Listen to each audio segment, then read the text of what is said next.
neza. Imana ihabwe icubahiro. Muri no muryango twama umwaka tugaburamo ibice bine. Ibice bine bigizwe n'amezi atatu. Igice ca mbere ariyo trimestre ya mbere turavugana ku bintu cerekeye uguhimbaza Imana. Igice ca kabiri arico turimwo c'umwaka tugomba turangize tuvuga ku vyerekeye gukura mu gusana Kristo, discipleship, gusana Yesu. Igice ca gatatu arico tugiye kwinjiramwo ni igice kivuga ku vyerekeye gukorera abandi. Igice ca nyuma tuvuga gushikira isi.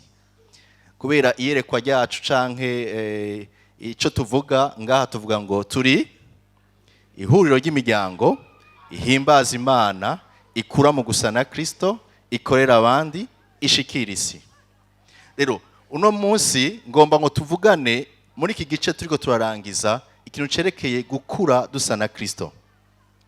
Sinzi ko bimaze kwibashikira mukagira ibibazo canke mukumva ibibazo ahanze bibazwa. Ibibazo bibazwa kenshi usanga bivuga ngo kubera iki ujya muntu ameze gutya? Kubera iki ashobora kuba yitwa ngo arakijijwe canke n'umuntu w'Imana ariko ibintu akoze bisa n'ivy'umupagani? Hari naho wumva ati ntibishoboka kujya muntu mu wamusengera hamwe canke mu wamusenga hamwe akaba atukana ukuraho akagwana. Bishigenda gute kugira ngo abantu bari kumwe mu rusengero bashika ahantu bagwana banigana? Ariko kandi hari n'ibindi bibazo, kubera iki ujya muntu atameze nk'abandi? Kubera iki atifata nk'abandi? Kubera iki iyo umututse wewe yinumira? Kubera iki agirira neza bose n'abamugiriye nabi? Ivyo ni ibibazo dushobora guhura ngaha ku isi, ariko ibibazo bitwereka yuko muri ino si hariho imigwi. Novuga nti ikigwa cy'uno munsi ni imigwi itatu y'abantu mu vy'impwemu. Imigwi itatu y'abantu mu by'ubuzima bw'impwemu. Les trois catégories de personnes en ce qui est de la vie spirituelle. Igisoma tuza gukoresha kiza kudufasha gutahura ibi bibazo hanze bibaza natwe nyine bwacu twibaza. Kubera iki uyu ameze gutya? Kubera iki vyitwa ngo arazi Imana ariko akaba bayeho gutya? Tuza kwifashisha ikete Paulo yandikiye abikorinto. Paulo yandikira abikorinto, ndashaka ndababwire gatonya abo yandikiye abari bo. Abikorinto ryari ishengero cyane cyane rigizwe n'abanyamahanga atari abayuda. Ariko kandi cari gisagara, ikorinto cari gisagara kiri ku kivuko. Ico gisagara cari giteye imbere, cari mu ivyashara vyinshi. Ariko kandi uko ivyashara vyagwira n'ivyaha vyaragwira. Sinzi gituma mu bisagara ivyaha vyamabigwira. Ariko muri iki gisagara c'Ikorinto hariho ivyaha cane cane vyo gusenga ibigirwamana n'ivyaha vy'ubusambanyi ku rwego rwo hejuru. Nico gituma Paulo agerageza kwandikira ikete iri shengero rigizwe n'abanyamahanga, kuvuga ngo abatari abayuda, yagerageje kubabwira ku vyerekeye ubuzima bakwiye kubamo. Nifuza ko ino kete iza kudufasha gutahura yuko iyi migwi itatu mu by'ubuzima bw'impwemu ibaho, ariko kandi ingene nshobora kuva mu mugwi umwe ninjira mu wundi, canke kwirinda kuva mu wo ndimwo ngo nkoroke hasi. Iki kiro kirashoboka, ndashobora kuba muri uwo mugwi ariko uwo mugwi udahimbara Imana. Imana yifuza ko arahandi nshika. Iki gisomwa kiraza kumfasha gutahura ngo ndashobora kuva muri uno mugwi wo hasi nduge mu wundi mugwi wo hejuru. Ariko kandi igisomwa kirashaka gusura kudufasha gutahura ingene nimba ni mu mugwi wo hejuru nkeneye kuba maso kugira ngo sinkoroke mu mugwi wo hasi. Ndabibutsa ikintu ntiturashika. Obwira mugenzi wawe uti ntiturashika. Turacafise urugendo, ariko turanezerewe kandi dufise ibakwe ryiza ko muri runo rugendo tugendana na Mpwemu w'Imana. Niwagenda duhingura aduha gusa n'uwo twizeye ari we Kristo Yesu. Mwibuke turi mu gisata mu gice c'umwaka dushaka kuvuga ku vyerekeye gukura mu gusana Yesu. Umugwi wa mbere umugwi wa mbere canke kategori ya mbere y'abantu mu vyerekeye ubuzima bw'impwemu bitwa mu gifaransa ni les hommes naturels ou animal. Les hommes naturels ou animal. Mu kirundi bawita ngo n'umuntu afise umubiri n'ubwenge gusa.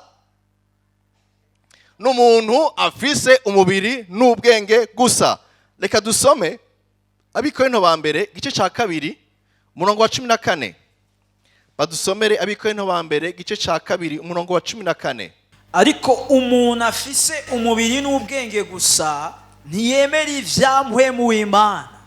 Kuko ari ubupfu kuri we. Kandi ntashobora kubimenya kuko vyitegerezwa mu buryo bw'impwemu. Mais l'homme naturel ne reçoit pas les choses de l'esprit de Dieu.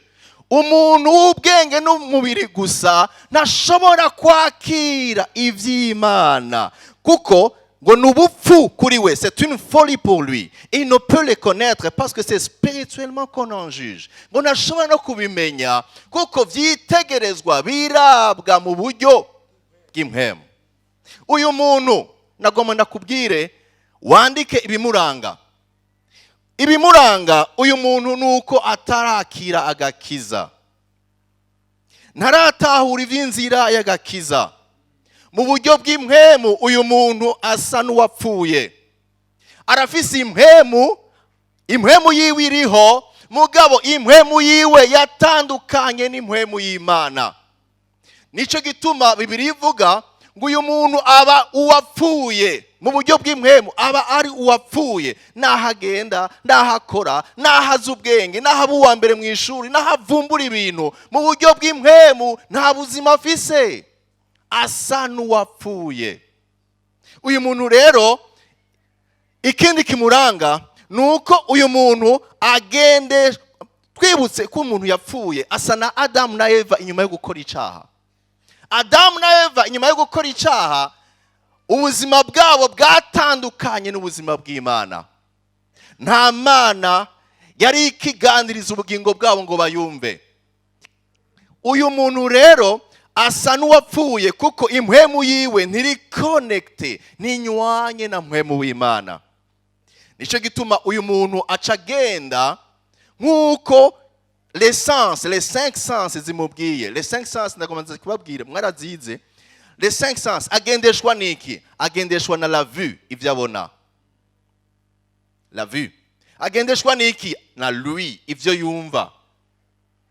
Agendeshwa niki? Agendeshwa n'ivyo motegwa, ivyo yumva.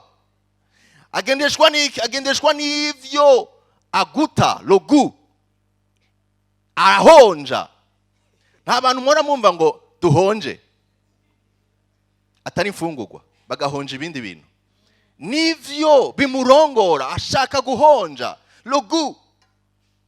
Nashobora kwihangana mu bintu bimwe bimwe. Ikindi naco lo toucher.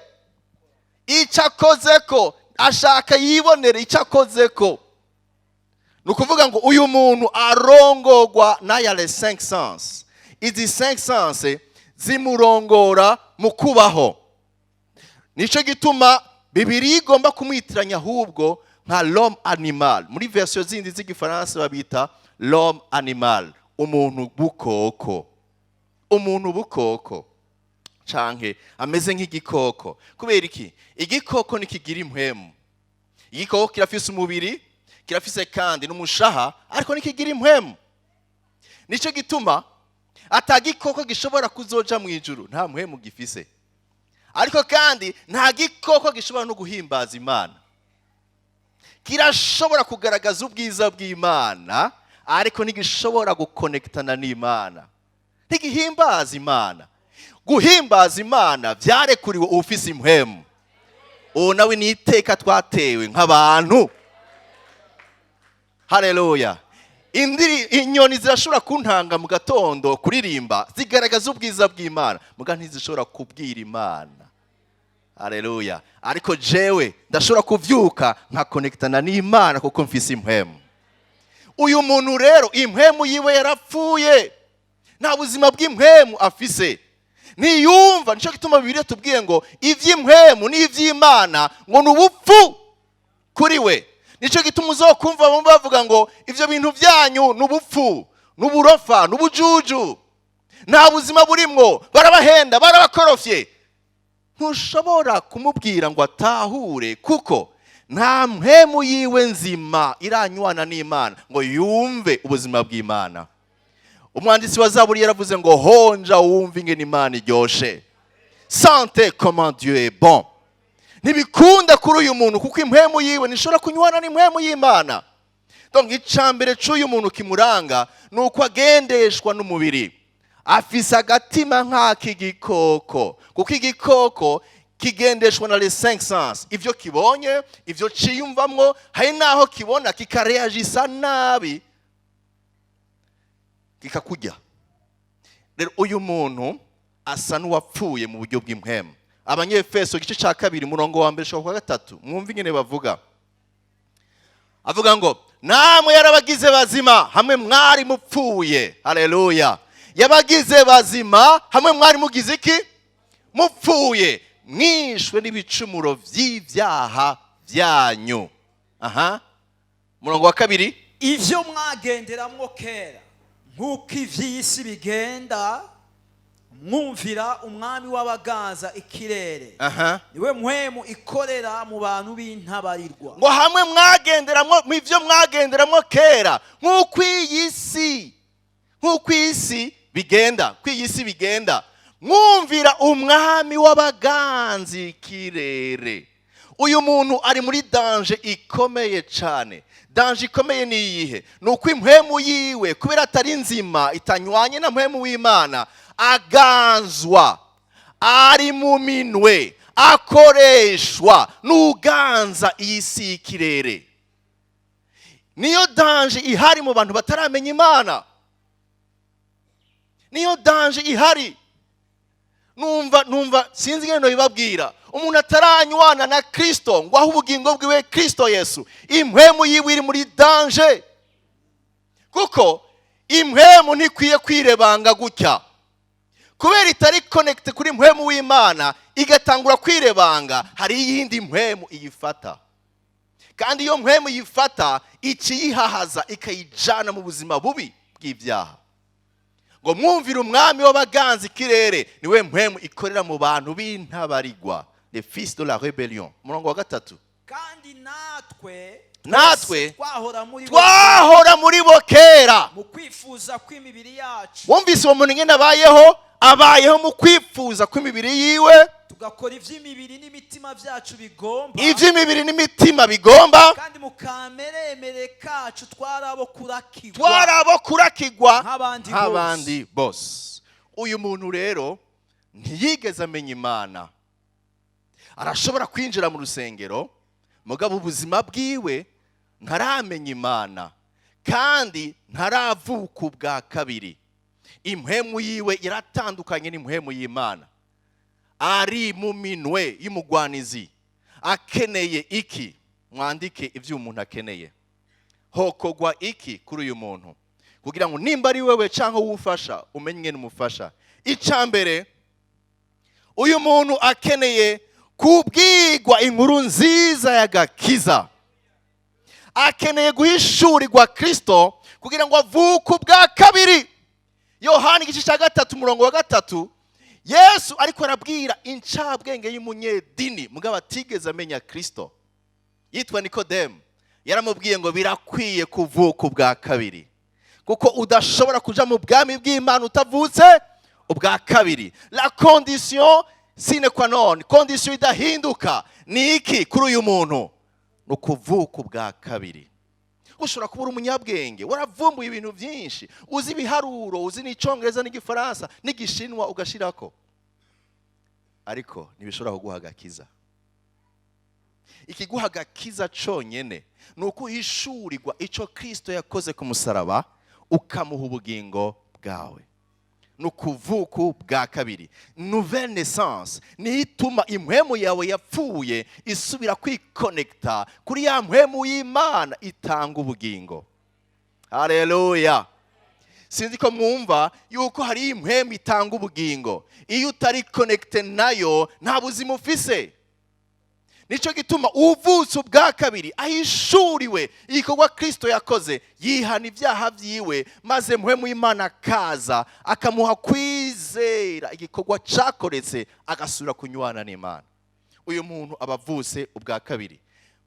Yesu yarabibwiye Nikodemu, arabimubwira ku gice cya 3 umurongo wa 3. Yesu aramubwira aramwishura ati nukuri nukuri ndababwire. Iyo Yesu avuze nukuri nukuri, nukuvuga ko iki kintu gikomeye. Nukuri nukuri ndababwire, iyo umuntu utavyawe ubwa kabiri ntashobora kubona ubwami bw'Imana. Naho yoba ari incabwenge gute, ntashobora kubona ubwami bw'Imana.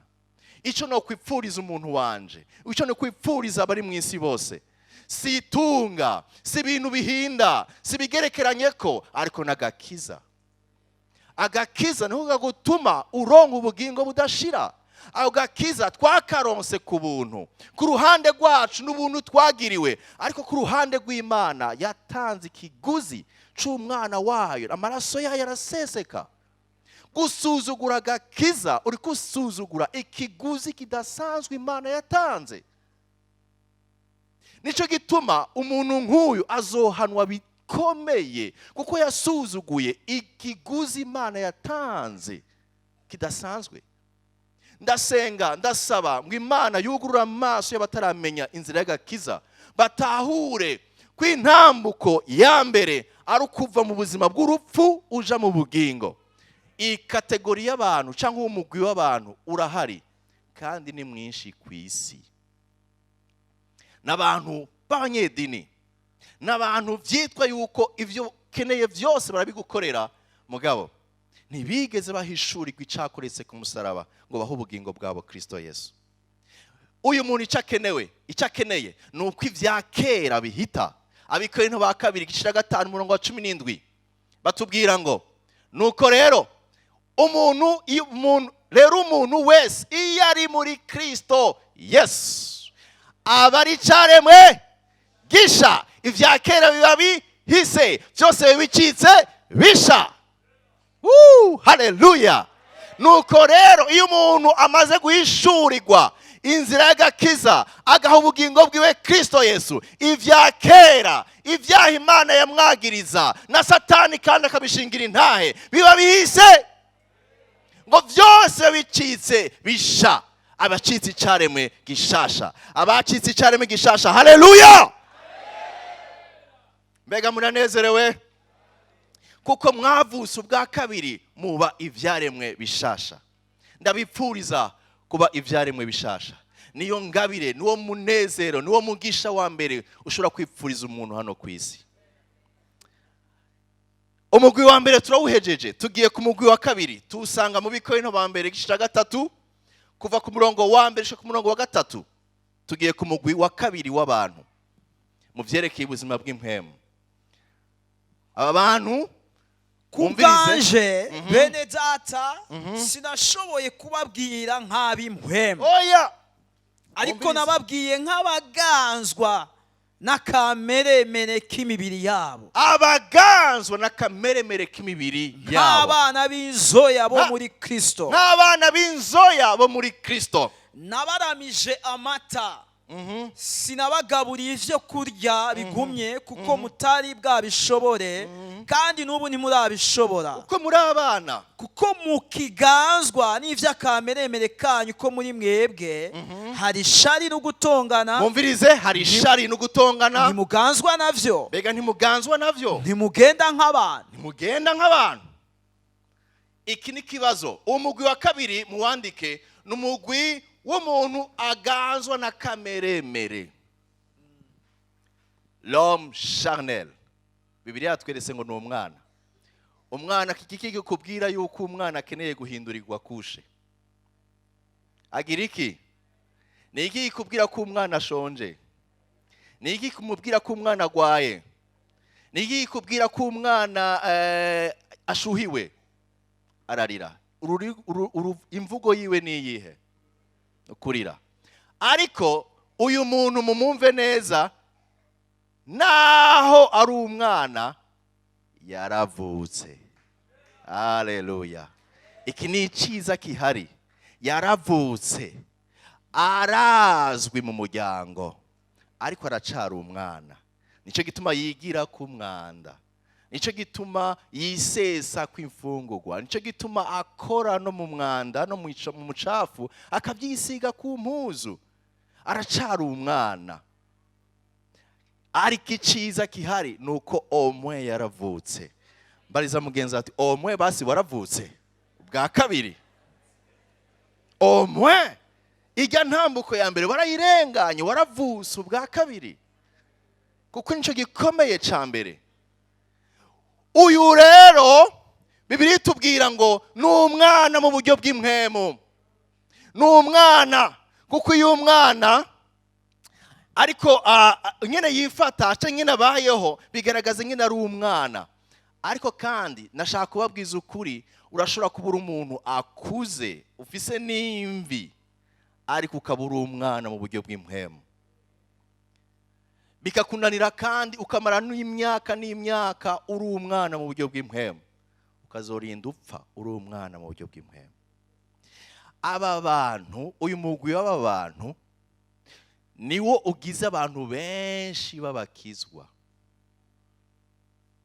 Niwo mugwi urimo abantu benshi bitwa ngo bakijijwe. Ni abana byanse ko bakura.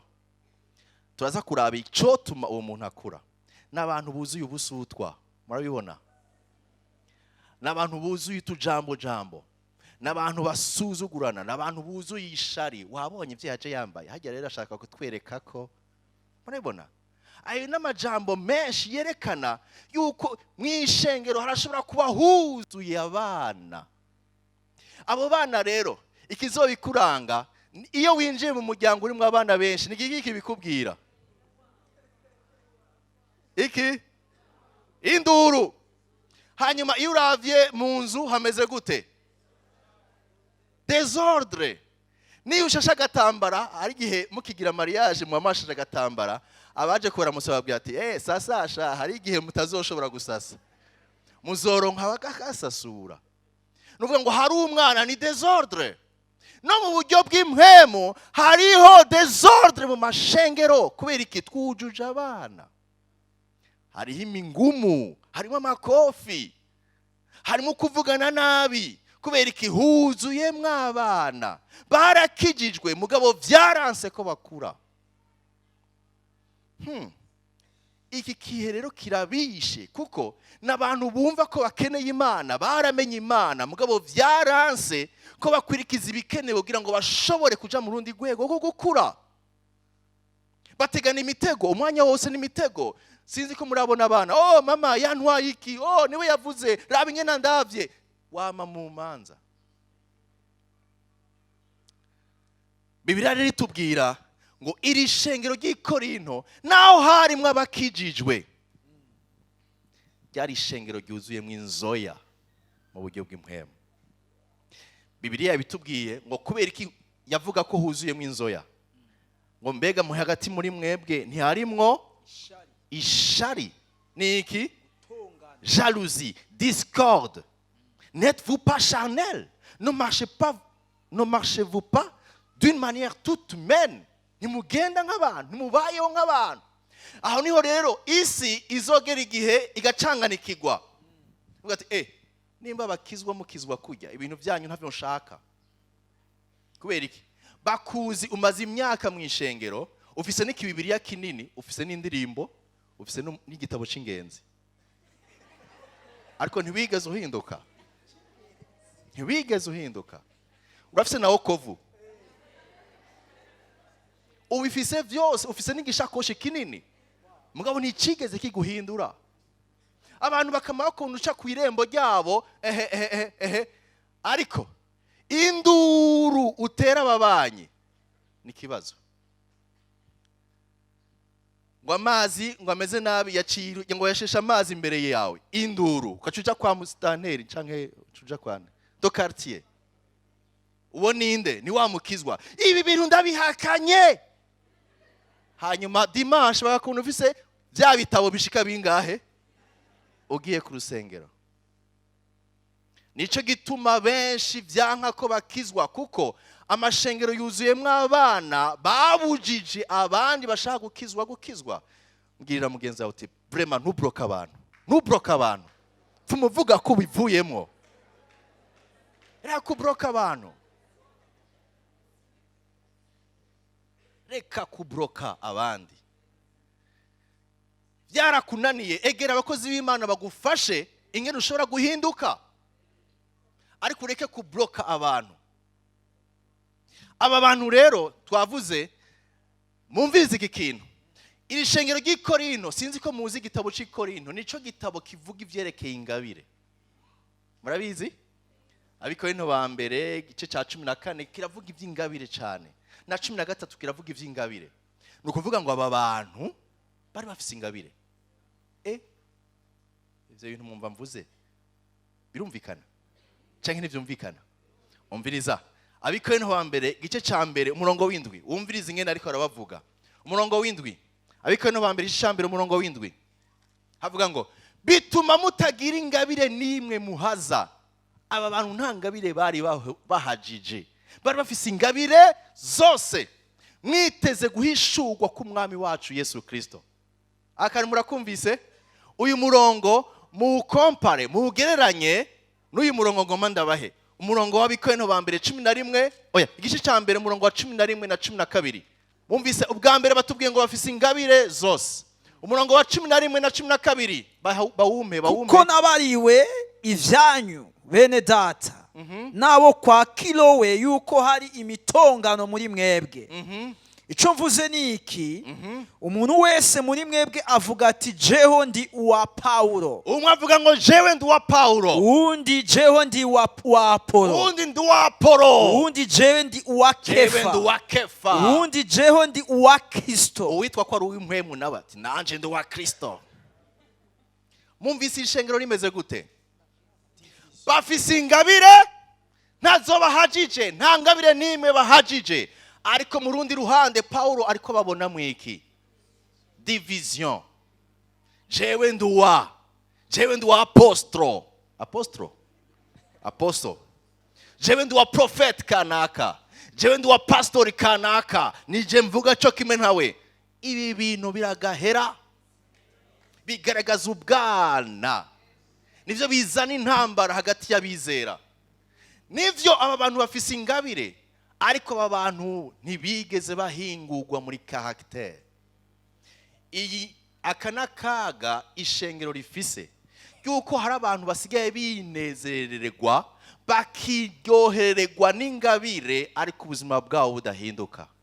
Imana irashobora gutanga ingabire ikayiha umuntu akivuka ubwa kabiri akiri umwana, kuko iyo ngabire ntayihawe kuko akuze, ayihawe kuko ishengero rikeneye. Ariko we arakeneye gukura. Kwihenda rero ni ukwibaza ngo naronse ingabire kuko ndi mtumishi wa Bwana. No. Ugaragaza kuri umuntu w'Imana kubera ubuzima bwahindutse, nompa ingabire ufise. Abandi twaguye mu mutego, tubona ingabire tuca dushira abantu hejuru kubera ingabire. Duhusha ico Kristo yashaka, si ingabire ahubwo ni ubuzima buhindutse busa nawe. Bariza mugenzi wawe tushirike imbere ingabire cyangwa ubuzima buhindutse. Igihe kimwe ngenda kwigisha abakozi b'Imana bagomba gusengerwa, ndababaza ni hagati y'ingabire n'icamwa, ingabire za mpwemu n'icamwa ca mpwemu, mushaka iki, mukunda iki?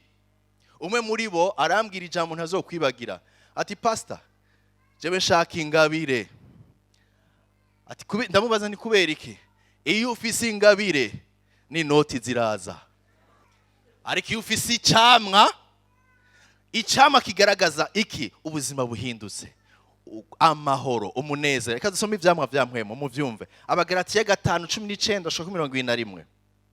Abagalatiya 5:19-21. Kandi ibikorwa vy'akameremere kacu biramenyekana. Umvirize, ibikorwa vy'akameremere kacu biragaragara. Nibi ubushurashuzi, ibihumanya, ivy'isoni nke, ibi ni ivy'isoni nke, gusenga ibigirwamana. ibi ni vya kameremere. Okay, si ivy'impwemu, ni vya kameremere.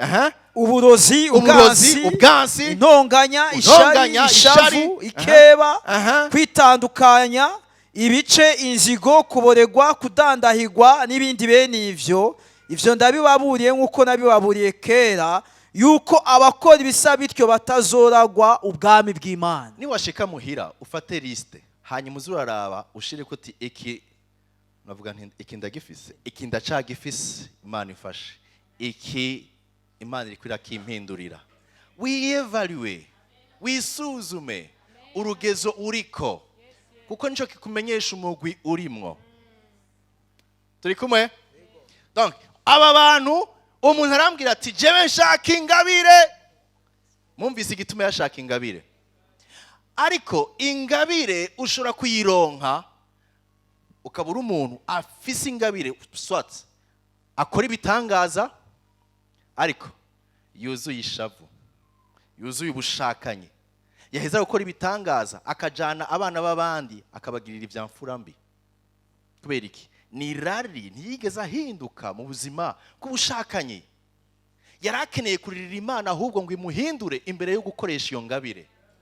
Nico gituma uzosanga abashizwe imbere kubera ingabire basambuye benshi kubera batigeze bagira ku rugero rwo gukura. Ikintu mucimvira, kuko turazi abantu benshi bakomerekejwe n'abari bafise ingabire, kandi ingabire zihari zigaragara, mugabo abo bantu ari abana baca bonona abakristo, basha batakaza ivyizegwa, batakaza n'agakiza, bamwe basubira inyuma. Kubera iki? Kuko batigeze bahinduka. Rero novuga nti abikorino bari buzuje ingabire, ariko bari buzuye mu buzima bw'ubwana n'umubiri, bagendeshwa kameremere. Ni bamwe babayeho ngo ivyo mbona n'ivyo nkorako ntabibonye ntabikozeko sinizera. N'abagenzi bande? N'abagenzi bande? Wa mwigishwa yavuga ngo jewe ntiboneye n'amaso yanje, ngo nkoze urutoki mu rubavu rwiwe. Ivyo muvuga muri ko murabesha. Hari abantu rero bagendeshwa n'ivyo babona n'ivyo bakozeko, ugasanga ibiba motiva nibakurikirana n'ivyo barabisha amaso n'ivyo bakorako. Aba n'abantu bagendeshwa na kameremere k'umubiri. Bibiliya iratubwira ngo none hokogwa iki? Mwandike icokogwa kuri uyu muntu yuzuye kameremere. Igihe cyose ndabahaye umugwi w'abantu, ca ndabaha n'igikwiye gukogwa kuri uwo mugwi kugira ngo uwo muntu ave muri uwo mugwi aje mu wundi mugwi. Niki gikwiye gukogwa? Icambere, akeneye gutahura igikorwa cyo kwikorera umusaraba wiwe buri munsi no gukurikira Yesu. Luka igice c'9 murongo wa 23. Iki nico kintu umuntu akeneye, umuntu w'umunyamubiri akiri umwana gwagwa na kameremere k'umubiri, yuzuye ishavu, yuzuye ishari, ahantu hose yafise guteranya, gusambura abantu, kandi byitwa yuko ahejeje kubikora acaja mu majene ngo mvuye muri 20. Ahejeje kubikora akubwiye ngo mvuye muri 40. None iyo 40 niyo 20 yagufashije iki? Nimba ubuzima butigeze buhinduka. Bibiliya itubwira ngo abwira bose ati umuntu niyagomba kunkurikira nagira iki? Niyanke yikorere umusaraba wiwe uko bukeye ankurikire. None uyu muntu akeneye iki? Imbere yo kwikorera abanza kugira iki? Arikunda cyane. Akantu kose niwe niwashaka kuboneka, niwashaka ko bavuga, niyatanze yababwiye wamuhaye, ashaka bavuge ko ari we yatanze. Arikunda cyane uyu muntu. Uyu muntu ari mu kibazo.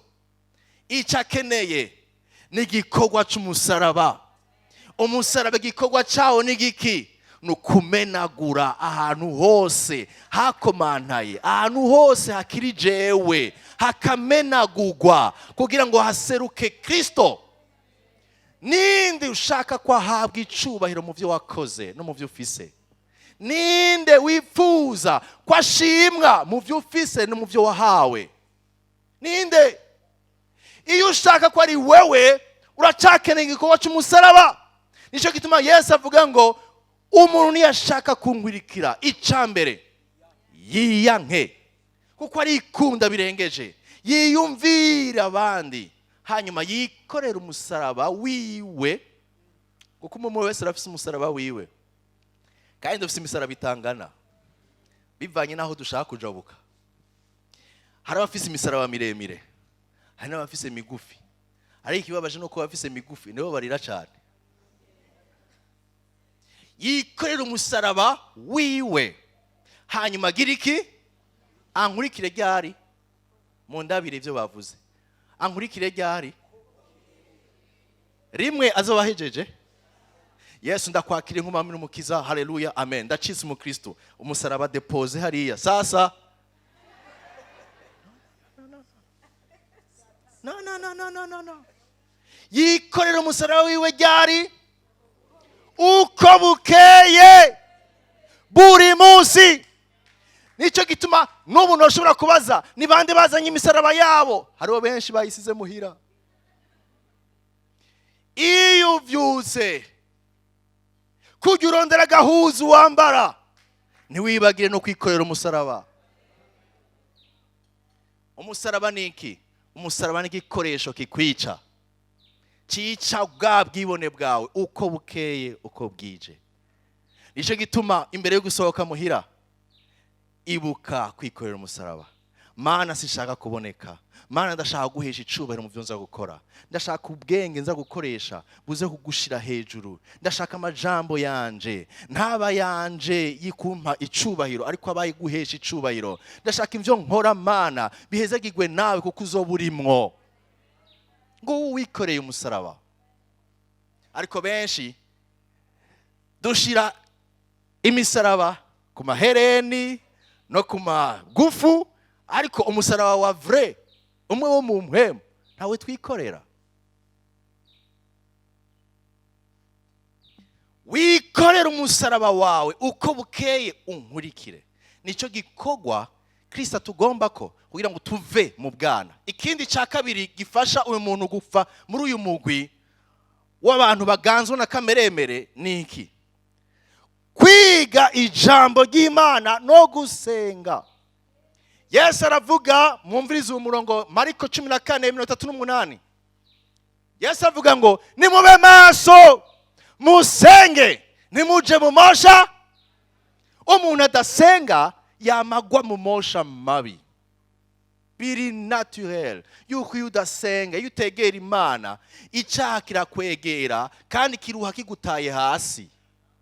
Nta negociation yayo, ukeneye ubushobozi bw'amasengesho buva mu ijuru kugira ngo ushobore kurengana. Uno munsi kumbure wararenganye ikigeragezo ciki kintu, mugabo ejo ntuzi ikigeragezo nyene kizoza cahinduye isura.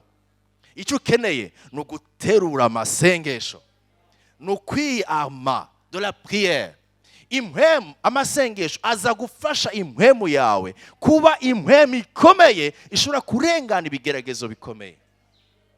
Iyo umuntu adasenga agomba kuresolva, gutorera inyishu ibintu mu bwenge. Kandi kenshi usanga uvuga ngo nta kibazo ngo ndabibona. Oh, ndabibona bamurashe he? Mu jisho. Bamurashe muri rijya nyene ryari risigaye. Ryari ko yaraba ngo ndabibona nta kibazo, ndabibona nabikemye. Ni barashaho nyene. Rero ni kuvuga ngo urakeneye gusenga. Urakeneye kandi n'ijambo ry'Imana. Abakolosayi 3:16 havuga gute? Ijambo rya Kristo ribe muri mwebwe rigize iki? Rigwiriye, riri mu bwenge bwose, mwigishanya, muhanurana, muririmba za zaburi n'indirimbo z'amatazirano y'ivya mpwemu, muririmbira Imana mu mitima yanyu mubiheshwa n'ubuntu bwayo. Igikenewe kuri uyu muntu turetse kwikorera umusaraba, kwiyanga no kwikorera umusaraba wiwe, arakeneye gusenga, arakeneye n'ijambo. Kuko ijambo ni imfungurwa z'umukristo zimutuma kura. Ni sawa? Okay, tuje mu mugwi wa gatatu. Umugwi wa gatatu, kategori ya gatatu, tuyisoma mu Bikorinto ba mbere igice cya 2 umurongo wa 15. Abikorinto ba mbere igice cya kabiri umurongo wa 15. 2:15. Mumvirize uyu muntu ngene ameze. Ngo ariko umuntu w'impwemu asesa vyose kandi ubwiwe nta umusesa.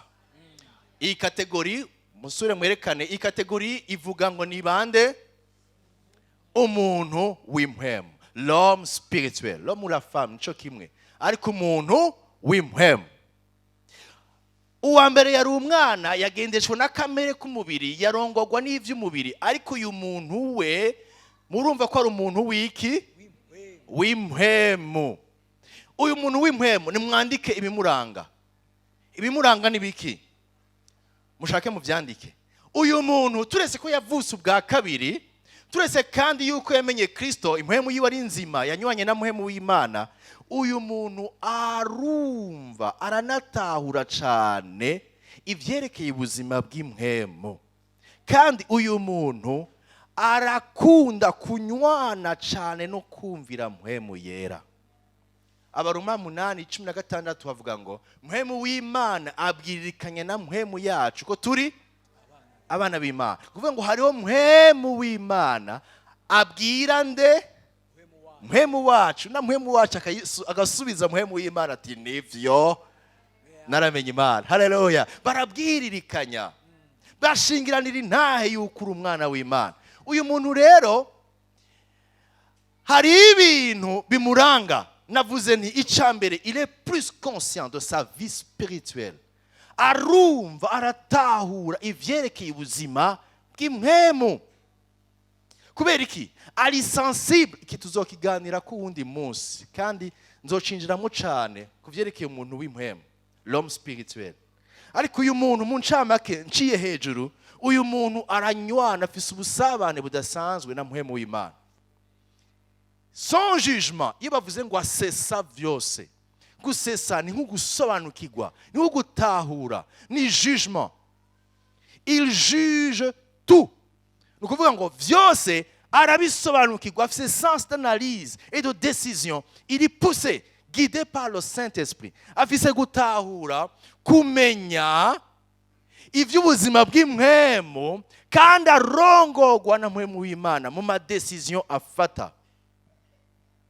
Ikigwi cyabo mukorana cyabo mwigana cyangwa abo mwigana bagiyemo baravuga bati no ibintu utizo kubikora gutya, oya. Umuntu w'impwemu ntajana n'ibishobisho. Danieli abwirwa ibintu bikomeye, aravuga ati mpa umwanya nje gusenga. Harakenewe abantu b'Imana bavuga bati mbega Imana ivuga iki muri no situation? Mbega hari iki Imana ivuga kuri situation ariyo yose? Cyangwa irihoreye n'umu observateur? Oya, irafise ikivuga kuri situation iyo ariyo yose, ariko urakeneye kumenya kugira ngo bari cukora.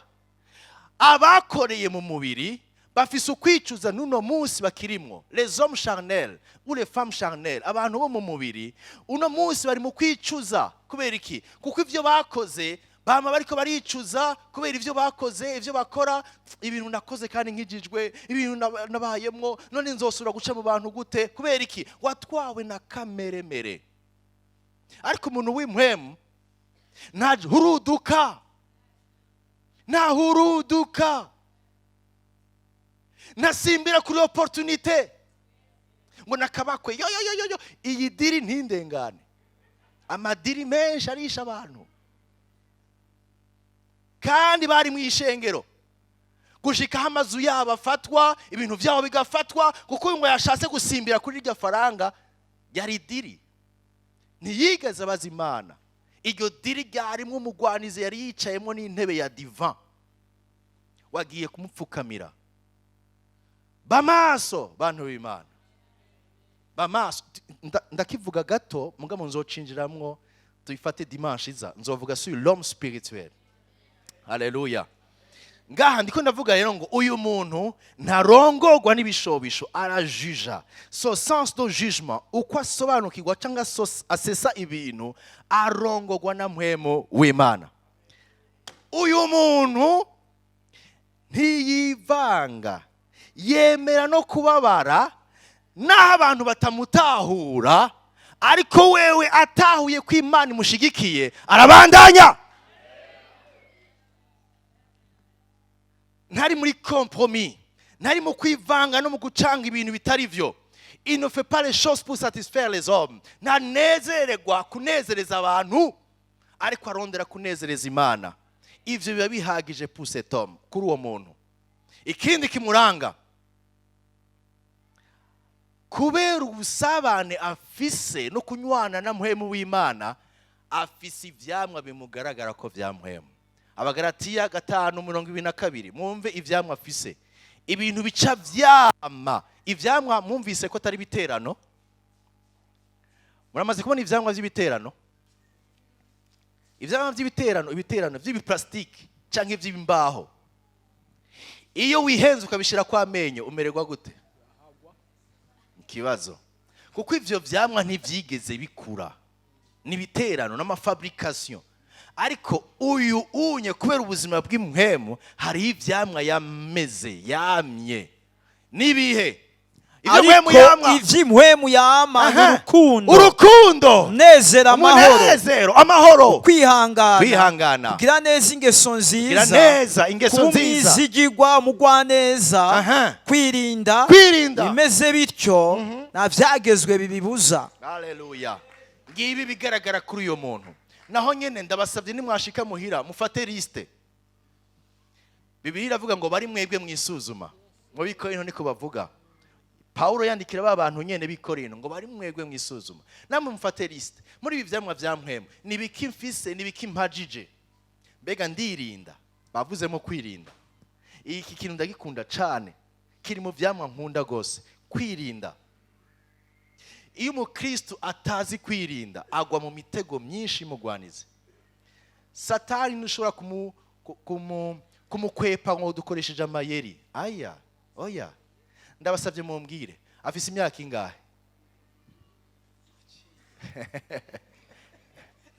Okay, wewe ufise imyaka ingahe?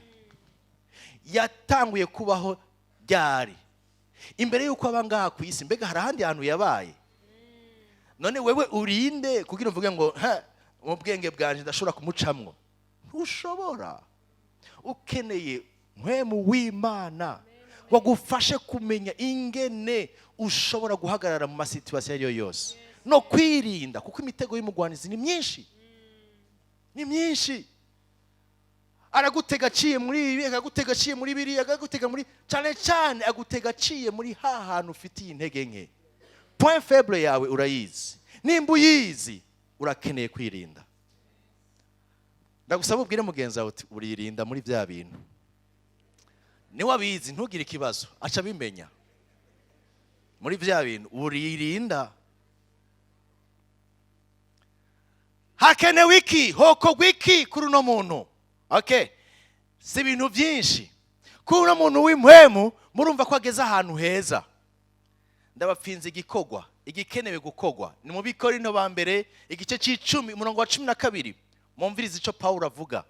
Avuga ngo nuko rero uwiyumvira ko ahagaze agira iki? Yubare ntagwe. Harabara bavuga ngo twarashitse cyarakemutse. Wiyubare ntugwe. Narabonye abantu bari abantu b'Impwemu ariko uno munsi batuka ivy'Imana. Kubera iki? Barakorotse. Nimba witwa kuhagaze wiyubare ntugwe. Hari n'abavuga ngo nta muntu ashobora kugwa abatahagaze. Iyo wahagaze uragwa. Ariko iyo uryamye ntuzokwigera ugwa. Kandi nta nuzoguhagurutsa aryamye. Kugira uhagurutse uryamye bigusaba kugira iki? Kuhaguruka. Nuko rero wiyumvira ko ahagaze niyiyubare ntagwe. Nagomba ndangiriza hano hantu mvuga nti hari imigwi itatu y'abantu mu vyerekeye ubuzima bw'Impwemu. N'uyuhe mugwi urimwo?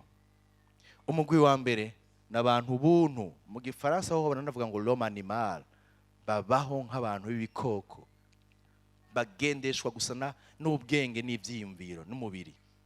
abo ntibamenye Imana, bakeneye agakiza. Umugwi wa kabiri baramenye agakiza, ariko n'abana byaranse ko bakura, bagendeshwa n'umubiri, n'abantu buzuye ishari, ugwanko, gucanamwo n'ibindi byose. Twumvise ibishobora kubafasha gukira. Umugwi wa gatatu n'abantu b'impwemu, aha niho twipfuza kuba. Navuze nti umugwi wa kabiri urimo abakristu benshi, ariko abashobora gufasha abandi n'abashitse mu mugwi wa gatatu, n'abashobora kuba bariko baratahura ivy'ubuzima bw'impwemu, n'abashobora kuba bagendeshwa na mpwemu, n'abariko baramira abandi ivyamwa vyiza. Ndashaka dusenga Imana. Umuntu wese arazi ahageze n'ico akeneye mu buzima bwiwe. Twumvise ko umuntu wese arafise ico ategerezwa gukora. N'uyu ari mu mugwi wa gatatu, muri kategori ya gatatu, arafise ico ategerezwa gukora. Nagomba dusenga Imana. Kubari mu mugwi wa gatatu birivuga ngo bamaso musenge. Umubiri ufise intege nke naho impwemu ibishaka. Utabaye maso uragwa nta kabuza.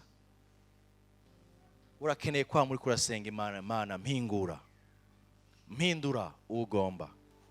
Ndashaka ungire ico wo wifuza komba. Haleluya. Turashobora gusenga Imana, ariko kandi nasaba ngo abari muri kategori ya mbere bakeneye agakiza. Navuze ko bari muri danger ikomeye, kuko utarakira agakiza ngo wihane ibyaha ubu ubugingo bwawe Kristo Yesu. Ibi turiko turavuga byose uri mwirinde rikomeye, uri muri danger. Uri kusuzugura inyishu Imana yatanze ariyo gakiza. Ukeneye agakiza. Reka dusenge, ariko ndasaba ngo uwumva akeneye agakiza uno munsi, akeneye guharirwa ibyaha no gucika umwana w'Imana, aduze urutoki aho yicaye, tuza gufashanya gusenga. Sishaka gukora ico je nifuza. Aragakiza wifuza, woduze urutoki wifuza gukizwa, uha ubugingo bwawe Kristo Yesu. Ico wampamagariye. Imana imuhe umugisha. Hari uyundi yoduze urutoki. Haleluya. Imana imuhe umugisha. Hari uyundi yifuza guha ubugingo bwiwe Kristo Yesu, ngo aharire ibyaha vyiwe, amuhe ubugingo bushasha. Imana imuhe umugisha. Haleluya. Hari uwa gatatu. Hari uyundi. Hari umunezero mu ijuru igihe umuntu ahisemo guha ubugingo bwiwe Kristo Yesu. Ndabasabye mukomere amashi bano bantu baza hano imbere, muze hano imbere. Karibu. Amashi menshi. Ico wampamagariye kuko mukoro. Haleluya. Sayamoka. Haleluya. Mukoro taruwanje nanjo nugutsinda oya. Ico wampamagariye. Sishaka gukora. Hari abandi? Sishaka gukora ico je nifuza. Ico wampamagariye. Sishaka kuba. Abasigaye musenge mutimane, ndashaka kuva mu rwego rumwe nja mu rundi wifuza kombamwo. Ico wampamagariye. Bariko barasengera aba bari imbere, nagomba guha umwanya nawe usenge. Ni hehe wibonye? Ni hehe utsindwa? Ubwira iki Imana bivanye naho wabonye uhagaze cyangwa uri? Ni giki ubwira Imana? Rabosa shineva maya sandeme radesto shineve. Haleluya. Biragahera kwama turi abagendeshwa na kamere, twama turi ko tubona turabishije mu mubiri gusa. Turasaba Imana ngo yugurure amaso yacu. Turasaba Imana ngo inyote z'impwemu zacu gukomunia no kunywana na mpwemu w'Imana. Hari isengesho ushobora kuduza imbere y'Imana. mbega uri kwibwira iki? Yibwire, irumva kuko ishikana ibwina bw'umutima wawe, igatahura ivyo uvuze n'ivyo utavuze iba yavyumvise. Ariko ni vyiza ko tuyishikiriza.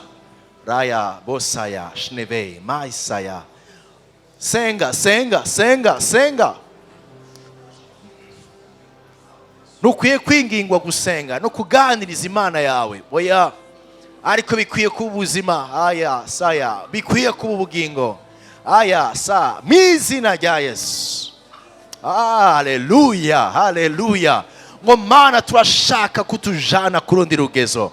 Udushoboze kwikorera umusaraba wacu, udushoboze kwiyanka, udushoboze kudashira imbere ivyacu gusa. Ugurura amaso y'impwemu, dusese vyose, dufate ingingo irongowe nawe, twigishe kukumvira mu ntambuko zacu, ugaragare. Maya saya saya, senga senga senga. Shaya sayamo desaya, mwizina ryawe Yesu turakugomba Mana, turagushaka Mana, ngo tukore ivyo waduhamagariye, tuwe mu kibanzo tugombamo, tuwe abaguhimbaza mu mpwemu no mukuri. Turagushima ko waduhaye kuvuka bwa kabiri. Haleluya, haleluya. Turagushima ko waduhaye kuvuka bwa kabiri.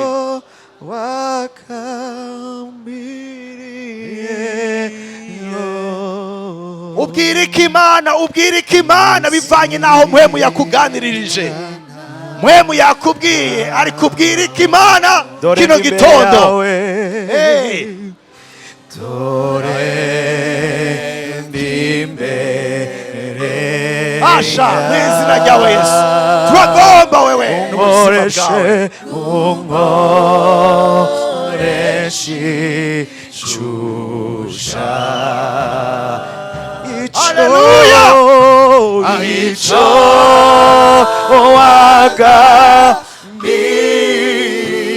wagambiriye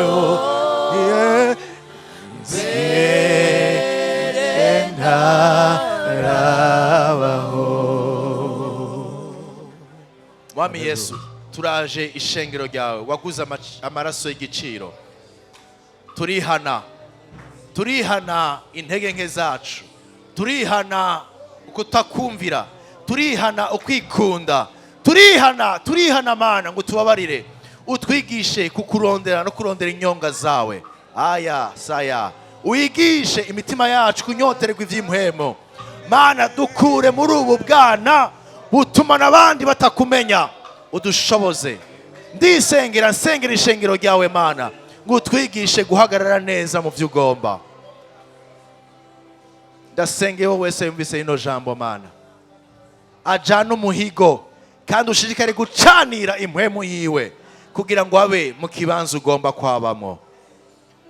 Urakoze kuri Mana igira neza, turakweretse inondwe tugiye kubamo, izi bindwi kuguhesha icubahiro, kukugaragaza no guhesha icubahiro izina ryawe. Urakoze kuri Imana igira neza, tusenze twizeye twese hamwe mu izina rya Yesu tuti amen.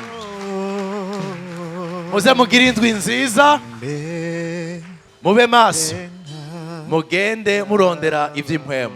Abarongorwa na mpwemu w'Imana nibo bana b'Imana. Imana ibahe umugisha.